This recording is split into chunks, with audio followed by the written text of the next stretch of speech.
bad things happen in life. Sometimes horrible things happen in life, and it can be very difficult to make sense of them. The Jack the Ripper killings in 19th century London were one of those things. Unfortunately, as often happens, the well-intentioned response to this horrific situation ended up miring this section of London in a cycle of misery that has lasted all the way up until the current day.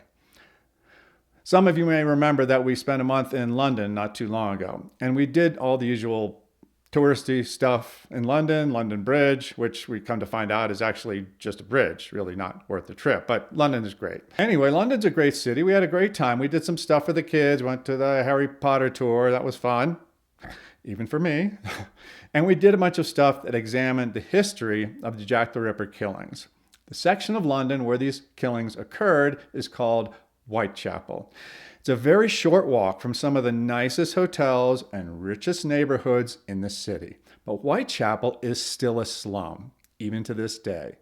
Now, generally, you see some physical separation in cities from the very rich neighborhoods and the true slums. Not so in the case of Whitechapel. Why? Because of Jack the Ripper.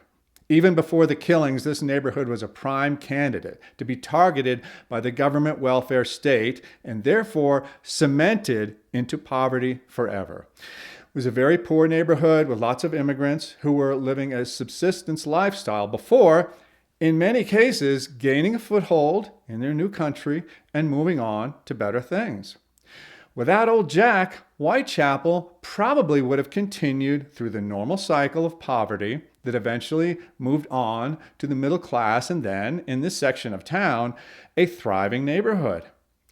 Before Jack the Ripper, private entities, both secular and religious, ran programs in Whitechapel to help those most in need. As seemed obvious at the time, getting into these programs required sobriety, nonviolence, and the willingness to work if the opportunity presented itself. Whitechapel was a terrible place to live by today's standards, but it was a functioning society, and there was help available for those who deserved it. That is, up until the killings occurred. After the killings, that most dreaded, or what should be most dreaded, social phenomenon occurred: the galvanizing of public opinion.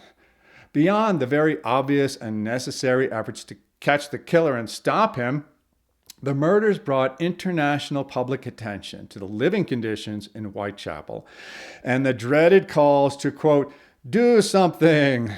Jack London himself came to Whitechapel and wrote an entire book that not so subtly called for the government to, quote, do something.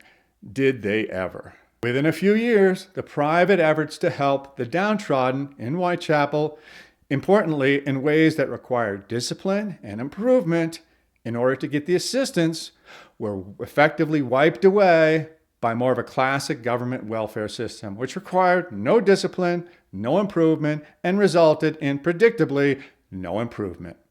If you walk through Whitechapel today, you'll see lots of public housing projects, lots of poverty, and if you are unlucky, lots of crime. And you will see all this literally in the shadow of some of the most prestigious and luxurious buildings and neighborhoods in the entire world. Due to the best public intentions, Whitechapel has been locked into a cycle of poverty, misery, and early death that should have never happened and never would have happened without Jack the Ripper. Without knowing it, Jack created a lasting legacy of misery and premature death that far outlasted anything that he did in 1888.